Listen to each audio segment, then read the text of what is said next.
Welcome to another edition of You and the Economy. It's a fresh package of the program we brought to you at this time on this channel. I am Boston Omofai. Thanks for being here with us. Let's continue our discussion on microfinance policy put in place just about less than 2 years ago by the Central Bank of Nigeria. But let's step back in time and look at what microfinance is all about. It's a term for the practice of providing financial services such as microcredit, micro-savings, or micro-insurance, especially to poor people. By helping the poor ones to accumulate usably large sums of money, this expands their choices and reduces the risks they face. Suggested by the name, most transactions involve amounts as small as 10,000 naira. Microfinance emerged in the 1970s as social innovators began to offer financial services to the working poor, that is, those who were previously considered unbankable because of their lack of collateral. Once given the opportunity, not only did clients of MFIs expand their businesses and increase their incomes, but their high repayment rates demonstrated that the poor are capable of transforming their own lives given the chance. This model of lending disputes all conventional banking. Microfinance was born. Since then, microfinance has become one of the most sustainable and effective tools in the fight against global poverty.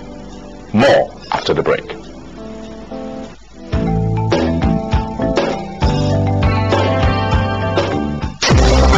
Are you a farmer, carpenter, mechanic, tailor, hairdresser? Do you want to start or expand your micro, small, or medium-scale enterprise? It is now easy to get loans to start or expand your existing business.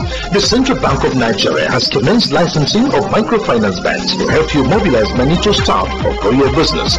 Microfinance banks are where you can save, borrow, make payment transfers within the country, and enjoy many other financial services for your business. Microfinance banks are to provide financial services to the economically active poor and low-income earners to own and expand their small, micro, and medium enterprises. Visit any of the microfinance banks nearest to you today. Your deposits are safe, as the bank's deposits are fully insured by the NDIC, and the bank's operations are under the supervision and regulation of the Central Bank of Nigeria. For more information on microfinance banks, visit any of the nearest CBN offices or visit the CBN website www.centbank.org. This message is brought to you by the Central Bank of Nigeria.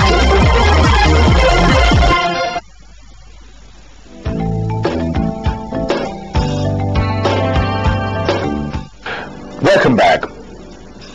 The most common microfinance product is a microcredit loan, sometimes less than 10,000 naira. These small loans are enough for hard-working micro-entrepreneurs to start or expand small businesses such as basket weaving, raising chickens, or buying wholesale products to sell in the local market. Incomes from these businesses provides better food, better housing, healthcare, and education for their families. And most important, additional income provides hope for a better future. The CBN microfinance policy and regulatory framework enunciated in December 2005 expressly spelled out the procedures to be followed in setting up a microfinance bank. There are two types of microfinance banks you can set up. That the unit one, where you need only 20 million. So if you need 20 million, you must have the money available. That's one. Then you must have those people who are interested in investing. In fact, what the people will call investors or promoters. Three, of course, you send for us to know that you have interest. You prepare to call a feasibility report, and in that feasibility report, you will tell us why you want to set up a microfinance bank, what services you want to you will be rendering, where you want to have your location. You will tell us who are you will give us your organogram, the staffing you are going to have. You are not going to put names there. It's just the nomenclature. Deputy manager, general manager, those things. You will give us all of those information. You give us what we call a financial projection. Ordinarily, we require that for about 5 years. That one will tell us how you will do business from year 1 until year 5.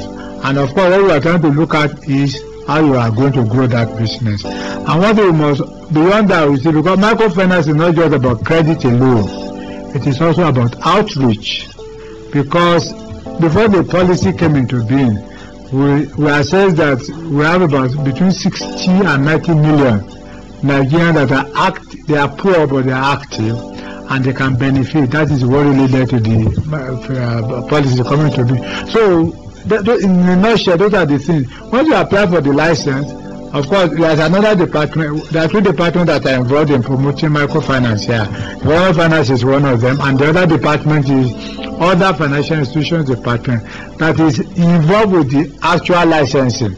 But the procedure is that once you submit your documents and the department is satisfied with what you have submitted, you will be issued with an approval in principle. And then that, of course, you will appraise at the beginning as you are coming in with your application.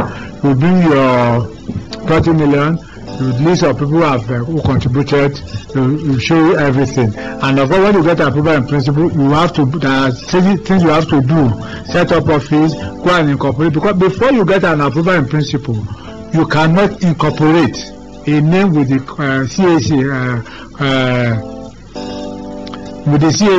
because you require the letter of approval in principle to go to the Corporate Affairs Commission to say, look, I've gotten an approval in principle from CBN, I want to set up, I can register a name. When you are coming to CBN at the beginning, you give us suggestions of the name you want to use. It doesn't clash with any name within the financial system. Then we will approve the name for you to go and register. But until you get that approval in principle, you cannot register a limited liability company name. It's either because once you get the approval in principle, you do your registration. After that, you set up your office, you recruit your staff, then the department that is involved will come and look at what you have set up to make sure that by the time you are opening your doors to the public, you have all that it takes to render the services of microfinance. The second type of microfinance bank is a state microfinance company. The procedure for setting this up is the same as in the unit microfinance bank. The only difference is that you need a capital base of 1 billion naira instead of 20 million naira.